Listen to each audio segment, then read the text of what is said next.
Our scripture today is from Jeremiah. From the least to the greatest, all are greedy for gain. Prophets and priests alike, all practice deceit. They dress the wound of my people as though it were not serious. Peace, peace, they say, when there is no peace. Are they ashamed of their detestable conduct? No, they have no shame at all. They do not even know how to blush. So they will fail among the fallen. So they will fall among the fallen. They will be brought down when I punish them, says our God. Ancient words for our present day understanding.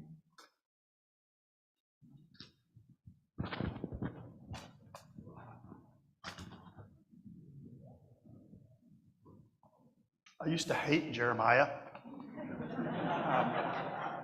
And it may be that when you heard those words, they seemed incredibly negative and critical. What I've realized living in the United States, particularly in Texas, that the prophets weren't criticizing people for their personal flaws. They were criticizing systems of power and abuse that would destroy the nation if people didn't take a different route. If that sounds familiar, I think Jeremiah would have some things to say here in Texas or in Florida.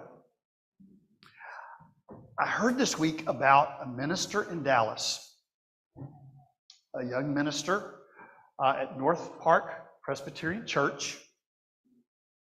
Her name is Reverend Nicole, Beck? I have to look it up. Bates, Reverend Nicole Bates, who is doing a sermon series on the banned books. Now that's gutsy.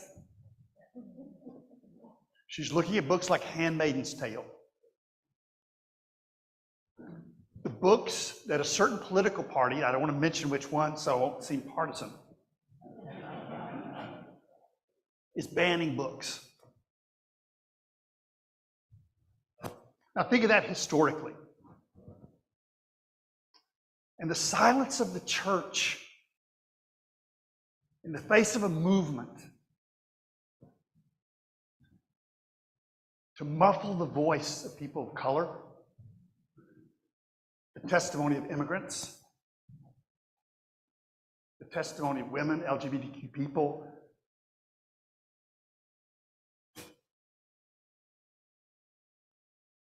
That's what Jeremiah is talking about here.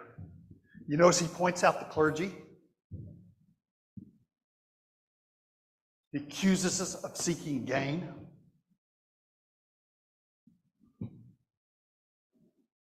You see, the roots of most hatred is not fear or anger.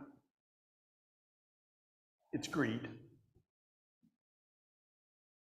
When Europe and then later America went to Africa to kidnap people, they weren't doing that because they were afraid.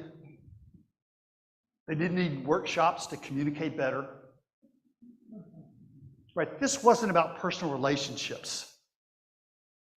This was about buying and selling people.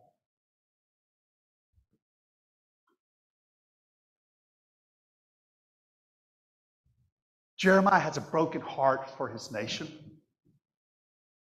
As he watches it spiral into domination, into colonizing other people, exploiting other people. We have so much to say today to a nation that invaded, conquered, stole land, and it accuses the people that lived here originally of being illegals, of calling them the immigrants.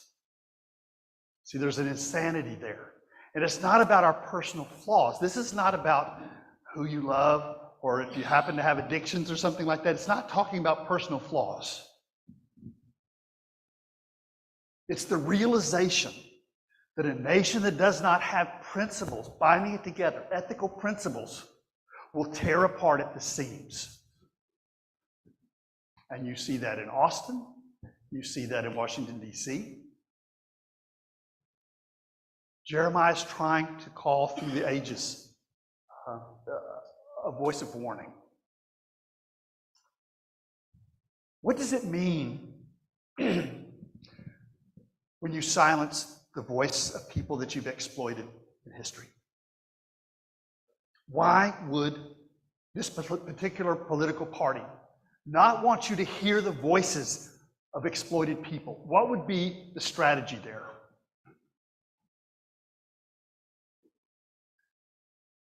A certain governor in a western state, very low on the map,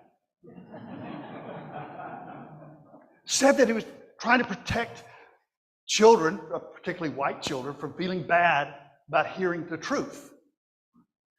But this week, he's cut funding for diversity programs in college. See, it doesn't take too long for the mask to fall off. These next 3 weeks, I'd like us to struggle as people of faith. This isn't politics. It affects politics. It is political. But it's coming from our humanity. How can the church be silent at a time like this? Jeremiah's asking that question. Now we're going to kind of talk about indirectly about what happened in Memphis. That's what kind of inspired this conversation from my end. Kylie Nichols. Fox News was kind of happy with this one because it was black police that beat him. And even the kind of pseudo-liberals like Bill Maher used it as a fire escape to say that police violence then doesn't have a race-based trigger. But the thing about white supremacy is that everybody believes it just to function in that culture. So white people have a false sense of superiority, and people of color realize they're the target and try to function in that system. I would agree that the central problem is not that the police are racist individually. There's a lot of that too. But the problem is, in a nation of economic injustice, it is the job of police to enforce that injustice. You understand what I'm saying? When there's justice, then it's okay to call the police peace officers. But in a time of economic exploitation, the law cannot be called peace.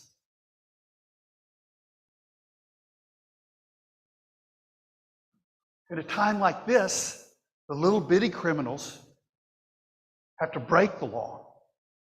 The great big criminals get to write the law. So Jeremiah is criticizing clergy, the church, for not getting political. And if you read this whole chapter, it's not vague at all. The prophet hears God say, I don't care about your worship. I don't care about your offerings. Keep those. You are cooperating with oppression and injustice. If you stop that first, then maybe we can talk. And then Jeremiah says, our passage today, from the least to the greatest, they are all greedy for gain. He's not criticizing them as people. He's saying they've sold out to a system. Prophets and priests alike all practice deceit. They dress the wound of my people as though it were not serious. Peace, peace, they say, when there is no peace. If we're going to try to understand, I think, this, not as a criticism, but as a prophetic revelation of the changes it would take for this nation not to implode. Now, usually a book like Jeremiah and Isaiah is multiple people and they're kind of weaving it in together, which can be very confusing. So when a prophet goes to a country early on, they're saying, if you'll change, then there's hope. But at some point, they come back, and this is apocalyptic literature, They're saying you're not going to survive this in your current form. But if you will be faithful, you will make it through the catastrophe. If not you, other people that you love and care about. This message is not at stake. The message of justice and love are not at stake. Nations come and go. Nations that betray their core principles destroy themselves from the inside out. Now, I understand what Jeremiah is saying here. The very first thing to understand is the notion of peace in Hebrew is positive, not negative. You may not think of our idea of peace as negative, but it's basically if you're not beating somebody, it's peace. Right? If you're not bombing somebody, it's peace. It doesn't matter if you exploit them. It's called peace. You get where Jeremiah's coming from now. If somebody's stuck in a violent relationship, domestic violence, and they've just given up, and they just submit, there may not be physical violence, but that is violence. When you let children be born in poverty that they cannot find their way out of, we may not call that violence, but it's violence. When people die of preventable diseases, we may not call that violence, but Jeremiah would. This is, I apologize to anybody who speaks Portuguese here, but Paulo Freire, as close as I'm going to get. Paulo Freire. Every relation of domination, of exploitation, of oppression is by definition violent. Whether or not the violence is expressed by drastic means, in such a relationship, dominated and dominated alike are reduced to things. The former dehumanized by an excess of power, the latter by a lack of it. And things cannot love. I frankly weep for people who've fallen into the political trap that's turned into anger, hatred, rejection, where people think that lying for our country is necessary now. See, you don't love America if you think you have to lie about the history. You're ashamed of America.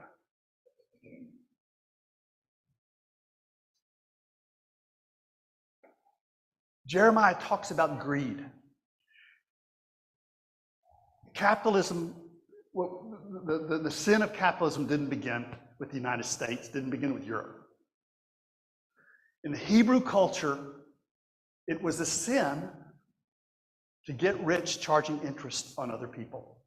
It was a sin. It's called usury. It wasn't called capitalism, but you can't have capitalism if you don't do that. So the idea is a decent country is based on human rights and ecological rights. A sustainable relationship to the earth and fair, equitable relationships with other people. That's peace. Shalom was the word for it. But we can't understand violence if we don't count poverty as a form of violence. Just because we've beaten people down so much that they don't resist does not mean that it is not violence. If you tie a dog to a tree and you don't feed it and you just neglect it, you may not call that violence, but it is violence. When whole neighborhoods are polluted or exploited and they live without hope, this nation may not call that violence, but it most certainly is. And it's the kind of violence that destroys us from the inside out.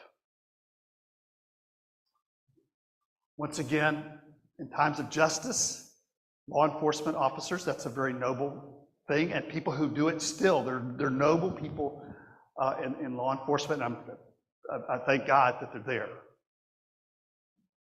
At the same time, when the system is unfair, we all play a role in it. And Jeremiah is saying clergy come first, right? How many churches buy into the lie and teach that as a part of the gospel? Whereas the gospel is what is missing. Because the gospel is not about theology. That's a crock that was imposed on the church in Europe. The gospel is about compassion. Compassion that grows into justice. If we don't have that, there is no gospel. So the first point I think helps us understand Jeremiah a little better is that peace is a positive thing. It includes justice. So the Pope that said no justice, no peace, that's exactly true. When you have poor people, when you have sick people that aren't treated, when you have countries that we have devastated and you treat them like criminals, see, that's a poison of the heart. And even if you have the most powerful military in the world and the most militarized police in the world, you're still imploding. You're still drinking poison. So it's a message of love to say, repent, change course. The third thing, the first thing is, actually, it's just the first thing. So I need to speed up. That peace is a positive virtue. The second is, Jeremiah is saying, don't call peace that which isn't peace. If people are not being fed, if they're not clothed, if they don't have dignity, if they're not safe, don't call that peace. And again, he's talking to me first. You know, I used to be really popular.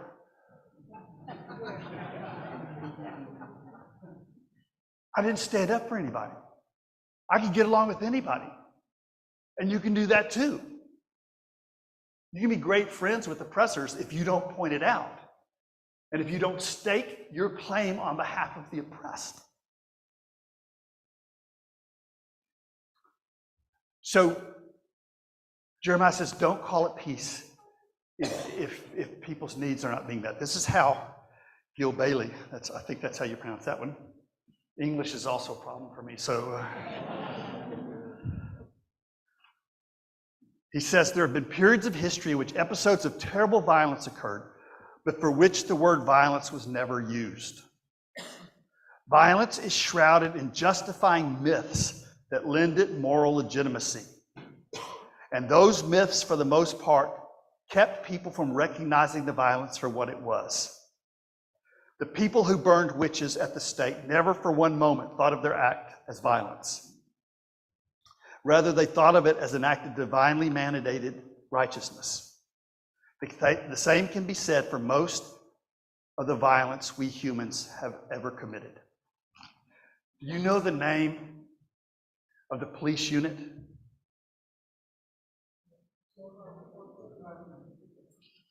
And here's what the word scorpion stands for. Scorpion, you spell it out, Street Crimes Operation to Restore Peace in Our Neighborhoods. Read that again. Scorpion. Does that sound like Andy Mayberry to you? Does that sound like somebody that's protecting you? How many people have a comfort scorpion that you use? This is the United States of America. People are being treated as an occupied territory. And here's the euphemism, Street Crimes Operation to Restore Peace in Our Neighborhoods.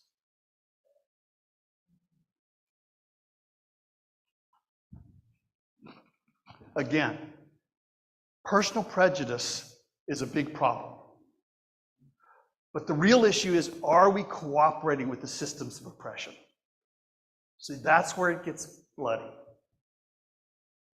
Nobody cares what you think of them personally. You're not that important.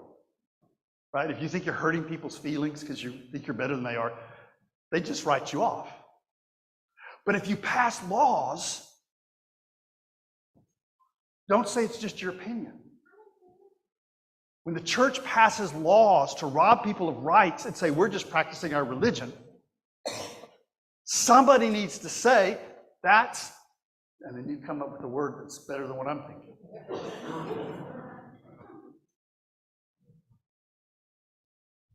It's too comfortable to be an oppressor in this country.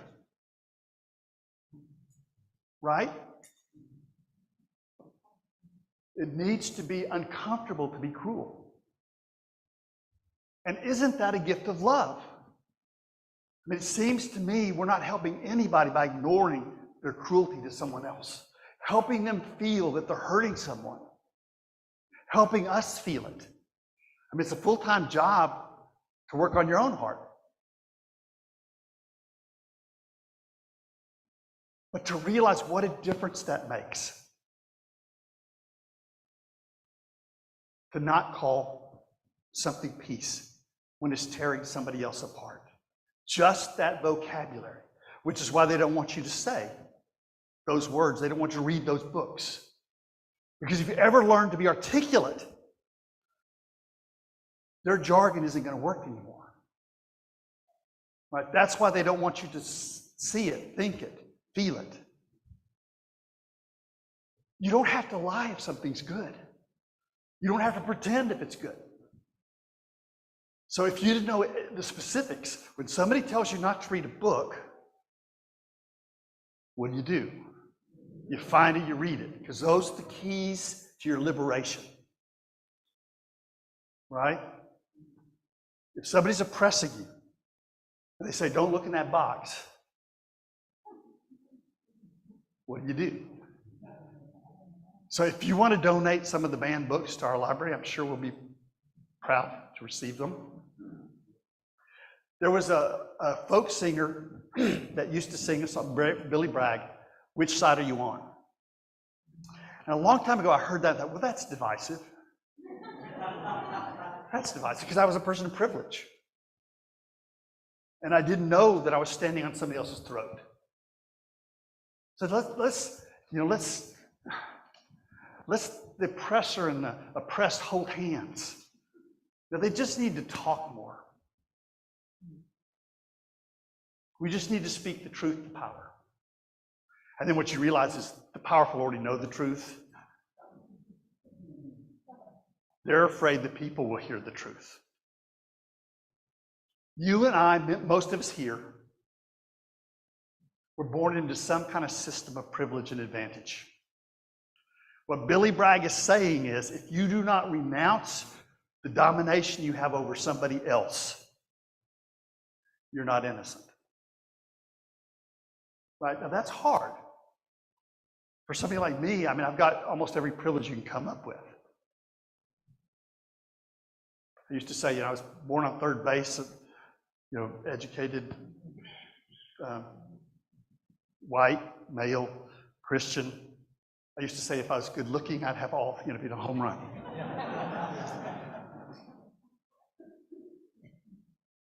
But the point is, if you don't realize that, you hurt other people just playing your role. When as a clergy person, I would say to the little girls how pretty they looked, and the little boys how strong they looked. So I didn't mean to, but until you step off of the pedestal, you can't do this work. But it doesn't have to be dreary. This is the most fun work in the world. You get to be with people like Yvonne and Ilda, real human beings. That's kind of nice. You get to be with some of those interesting people in the world, working on the most important things in the world, and you get to live by your highest values, which is an incredible gift no matter what. And that's the last point today. Jeremiah says, stand at the crossroads, look down both roads, and take the good road. He says, if you do that, there will be peace for your heart. There will be rest for your heart. I don't really believe that Isaiah and Jeremiah really knew the future. I think they just knew people, and they knew politics enough to realize that their nation was imploding. And it really doesn't take much prophetic ability at all to see the same thing here. But the prophets come to give people hope through the crises. Either the country changes and you save it that way, or you become the healing agent, the catalyst for change. In the first gospel, before it was reshaped in Europe, you weren't a citizen of the nation in which you were born. You were a citizen of the whole world, citizen of heaven, child of God. Can we find the courage to step out of the boundaries that have been taught us of nation, of creed, of race, gender, all of those things? Can we become members of the human family? It's no small thing to know that if you do that, you will carry peace and joy and compassion in your heart no matter what happens. You will know that you've lived the life for which you were designed. I don't know why. I've never understood the part of Texas, even when I was a little kid, that's stupid and proud of it. I don't get it. I don't know anything about that, but I'll tell you what. I don't use them fancy words, but don't let the external world define the temple in your heart. If you live by your highest value, that will be the happiest road you can possibly travel no matter what. And the worse it gets externally, the more your light is going to shine. Remember, peace is something positive. Just because you're not beating somebody up doesn't mean there's peace. So Jeremiah says, stop calling them peace officers. Stop saying, don't disturb the peace when people resist oppression. And finally, to realize that we are at a crossroads, but we can choose the right road. And if we do, it will be a magnificent journey. I want to close with one of my favorite passages from Gandhi. He uses the word talisman here. It means like something you use to test with, a litmus test kind of thing.